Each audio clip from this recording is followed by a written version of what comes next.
Welcome to ஜோதிமா சமையல். நம்ம இப்போ செய்ய போகிறது முள்ளங்கி குழம்பு.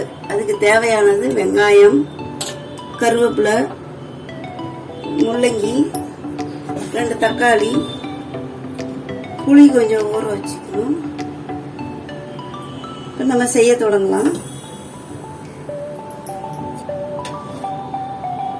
2 கரண்டி எண்ணெய் ஊற்றிக்கலாம்.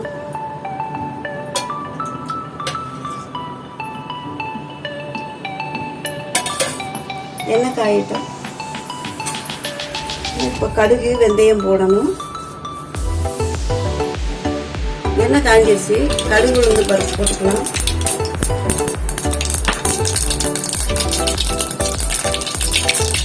கொஞ்சம் வெந்தயம் போட்டுக்கலாம்.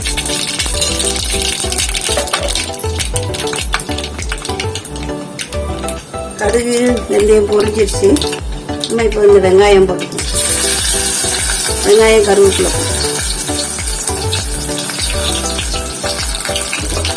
பூண்டு ஒரு 4 பல்லு அதையும் போட்டுக்கலாம்.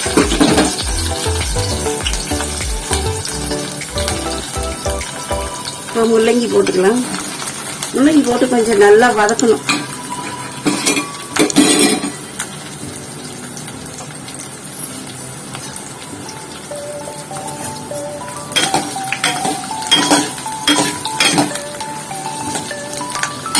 நல்லா வதங்கணும்.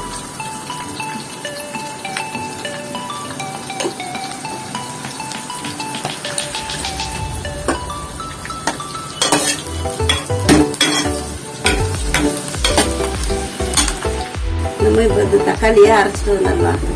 தேங்காய் வேணும்னா இதில் 2 பத்தை தேங்காய் போட்டுக்கலாம். இப்போ நம்ம இன்னைக்கு தேங்காய் போடாமல் செய்ய போகிறோம். அதனால வெறும் தக்காளி மட்டும் அரைச்சிக்கலாம். தேங்காய் போட்டும் செய்யலாம், தேங்காய் போடாமல் செய்யலாம். இப்போ நம்ம இதை அரைச்சிட்டு வந்து ஊற்றிக்கலாம். முள்ளங்கி கொஞ்சம் வதங்கிடுச்சு. இந்த அரைச்சிட்டு வந்த அந்த தக்காளி சாறை ஊற்றிக்கலாம்.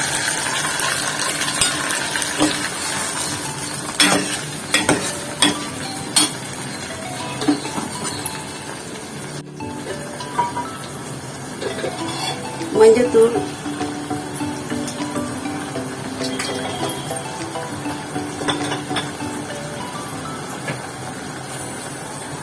குழம்பு மிளகாய் தூள் 2 ஸ்பூன் போட்டுக்கணும்.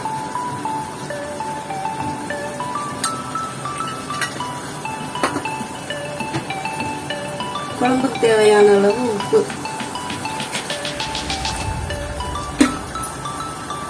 இப்போ இது நல்லா வதங்கணும்.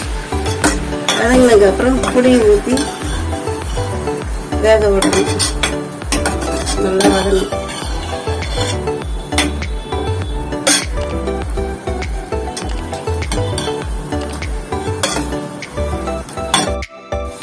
இப்போ நல்லா முள்ளங்கி நல்லா வதங்கி நல்லா சுண்டி வந்துடுச்சு. இப்போ என்ன பண்ணலாம், இந்த புளி கரைச்சி இதில் ஊற்றணும்.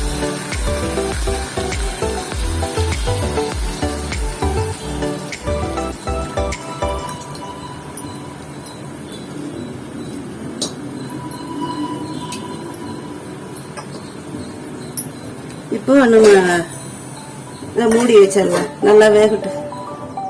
A few moments later. இப்போ பாருங்க, நல்லா குழம்பு சுண்டி வந்துருச்சு. காய்கறியும் நல்லா, முள்ளங்கியும் நல்லா வெந்துருச்சு. குழம்பு ரொம்ப திக்காயிருச்சு.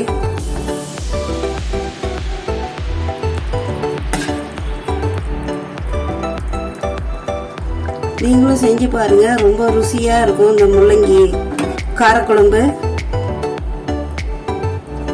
பிடிச்சிருந்தா லைக் பண்ணுங்க, ஷேர் பண்ணுங்க, சப்ஸ்கிரைப் பண்ணுங்க.